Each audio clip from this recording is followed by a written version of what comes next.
So anyway, oh crap, my microphone. So I ran, and I don't really run a lot. And I walked, and I basically only have one leg, so going up them stairs isn't a lot of fun either. And they're starting to play, and I thought, I have no breath, I have no oxygen, but I made it through. When I was a kid, I grew up singing Southern gospel music and gospel quartets and everything. And I didn't want any of my buddies to know I'd sing, because, you know. And so I had a choir teacher, Patty Drennan. I didn't want anybody to know I was in choir either.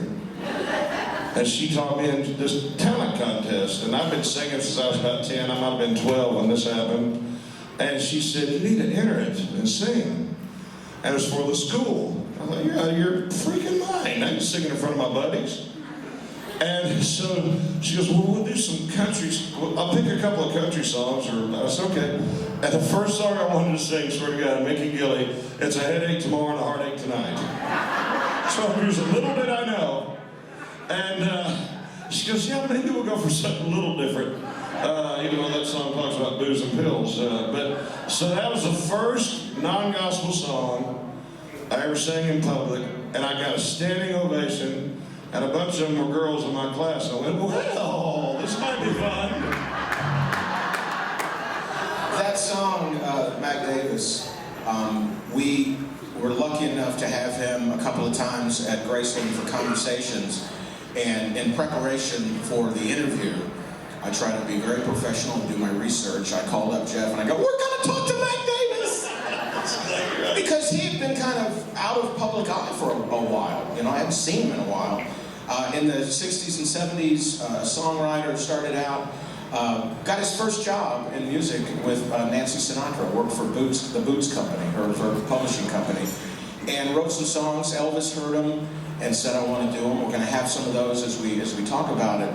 But I love that you did that song. That song's very important to me. When I was returning and moving back to Tupelo, there was a part of me that thought, well, is this wrong to do? Because I left Tupelo when I was 26 years old, and I went to St. Louis, and I went to LA, and I went to Chicago, and I went to Louisiana, and I went to Atlanta, and like, is it okay to go?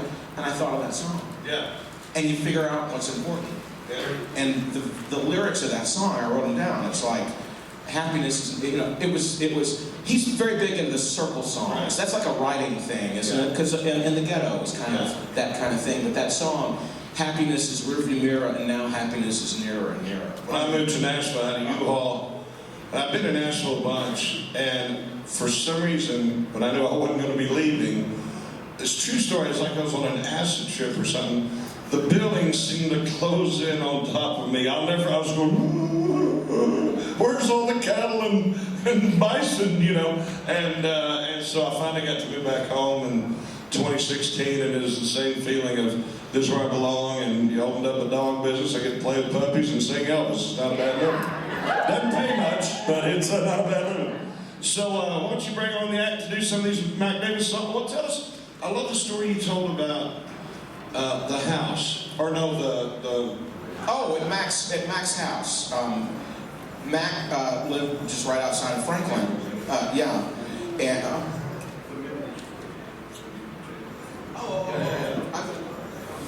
I don't know. Okay, in Memories, there's a lost verse to Memories that Elvis didn't cut, and when we had Mac at Conversations, he sang the lost verse, but then Mac didn't write In the Ghetto to start with As the Snow Flies. That's the end of the song. Elvis is the one that came up with doing that again at the beginning. And I said, Mac, were you okay with Elvis messing with your song? Mac looked at me and said, have you ever gotten a check in the mail? And you did something 40 years ago and you're still getting, I was fine with it. He could have changed every song I ever did. And if you listen to our podcast, which of course is called I'm Tupelo Tom. And I'm Big Lou. And we're talking. We told the story about when Tom introduced me to Mac, and it was one of the greatest, coolest moments of my life. He was in the movie North Dallas 40, and I'd found a North Dallas Bulls helmet. And there's a story where he goes, I'm absolutely not going to sign. He said, jock straps, who phrase was in helmet. And we talked about one of the biggest regrets in our life. His character was based on Dandy Don Meredith, who was named Seth Maxwell.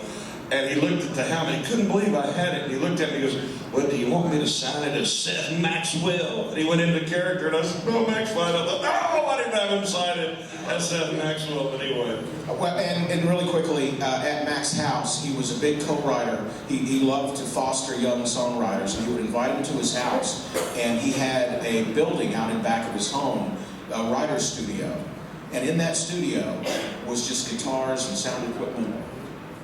In his house, in his office, was all his gold records. And I said, why aren't your gold records in the studio? He says, I don't want to intimidate them if they start looking around and realize who I am. That's great.